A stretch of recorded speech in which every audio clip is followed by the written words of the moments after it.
All right, we're now live. Hi, this is Elliot Fishman. Today is October 12th. It's Thursday. Hope everybody's doing okay.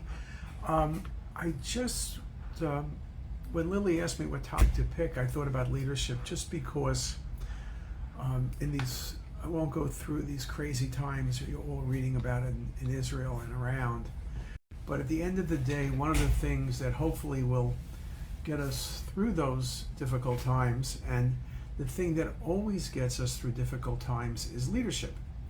Now, leadership is not just related, and I'm not going to get involved with world politics, that's not where we're going with this, but I'm just talking about leadership in general.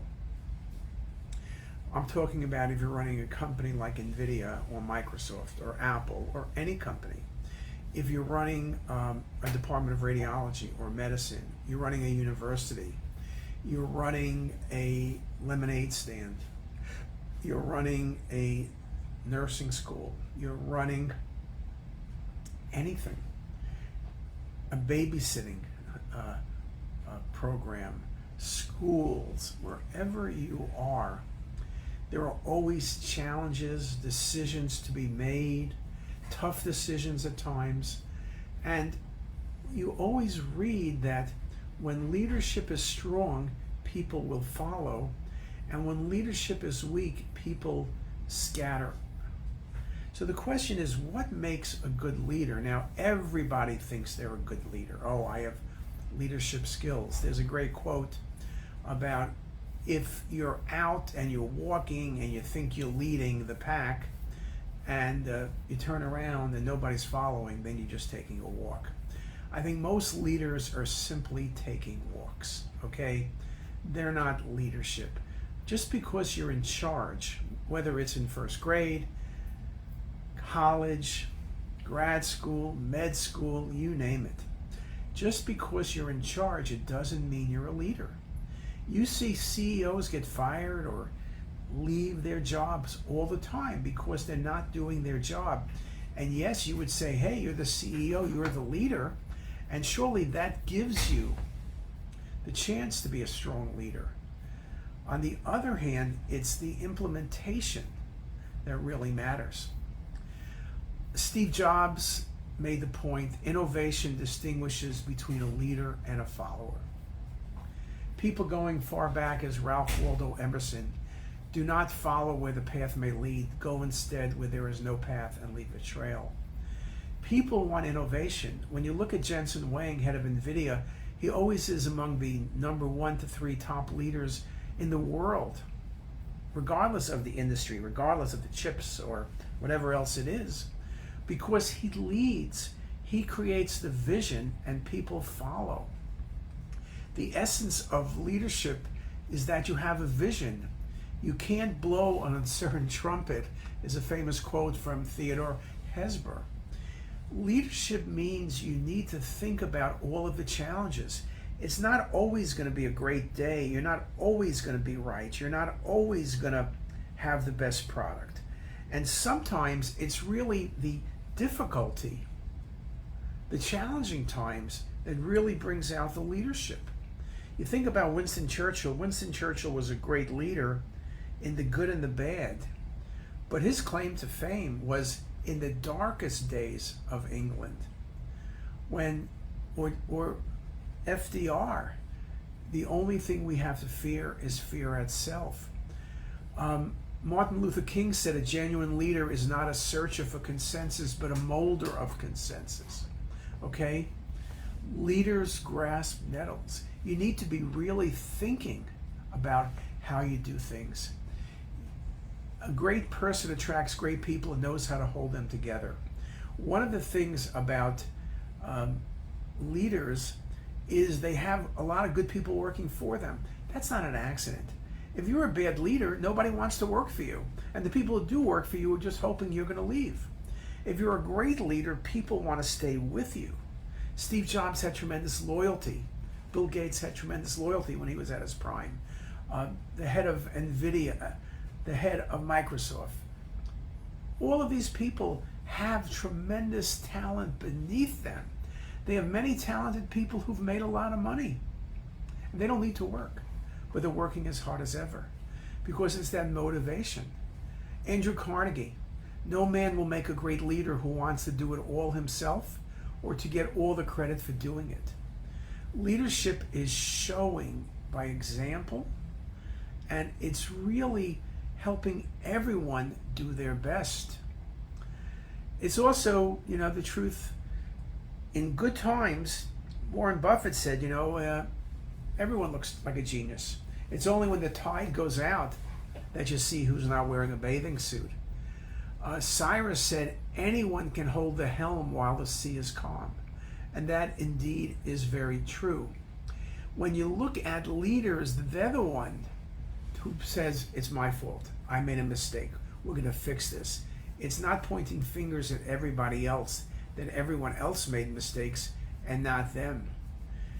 An important thing about leadership also is the ability to change. Tom Peters said, mastery is great, but even that is not enough. You have to be able to change course without a bead of sweat or remorse. It's not easy to lead. Times are constantly changing. But it's this idea about showing what you can do and constantly learning. John Kennedy made the point, leadership and learning are indispensable to each other. You may be the best leader today, but if you don't change, the times are changing. The workforce is changing. People's expectations are changing. Companies that did great pre-COVID may not be good post-COVID because they don't change with the times. It's very important to really change, and it's not easy. I'm not going to say by any sense of the imagination is it easy, but it's important to be able to make those changes. Lao Tzu, a leader is best when people barely know he exists. When his work is done, his aim fulfilled, they will say, we did it ourselves. And that is very important because, when you're a coach of a team, it's the players that count, right? But you're the one who puts everything together to make the players do their best and for the team to go together. You're not pitching, you're not catching, you're not hitting, but you're putting the whole thing together. You're getting those 25 teammates to work and be the best they can be. And again, Casey Stengel, the old Yankee manager, said, it's interesting, the better players I have, the better coach I am. And that's a good way of looking at it. When you have excellent talent working for you, and it's you helping build that talent, you look better and better. You could be the best leader in the world, but if nobody wants to work with you, your company, your product will fail. Leadership is defined by results, not attributes. Now, again, it's not going to be always perfect. Churchill, success is not final, failure is not fatal. It is the courage to continue that counts. And again, leaders know that. Leaders are constantly looking to make certain what they're doing at that moment is the right thing. What's good today may not be good tomorrow, okay? That becomes very important. And again, it's getting people to work together. Eisenhower said leadership is the art of getting someone else to do something you want done because he wants to do it, okay? Robert Louis Stevenson said, keep your fears to yourself, but share your courage with others. Okay? It's very, very important, and I think great companies know that. And if you want to really succeed, and if you want to teach your grandchildren or children or your colleagues, it's the importance of really being a team. But leadership is really helping direct. Now, being the leader is not always going to be easy. And it's not always going to make people happy because some people are just not happy no matter what you do. So you have to do the right thing even though people may say it's not the right thing. You need to have a moral compass, but you need to go and bring people along with you and explain, rethink, explain again. You need to really go get everybody together. And it's not a challenge. The greatest leaders mobilize others by coalescing people around the shared vision. If you have that vision, we're going to be the best. We're going to be the best radiology department, the best computer chip company, the best ice cream parlor. I don't care what your business is, but you need that vision, and you need someone to lead you there, and you need to do it together. So with that, there's a lot of good books, a lot of articles you could read on leadership. Some of our speakers this year are going to speak on leadership, so that's very exciting. And with that, I thank everybody for their attention, and have a great day.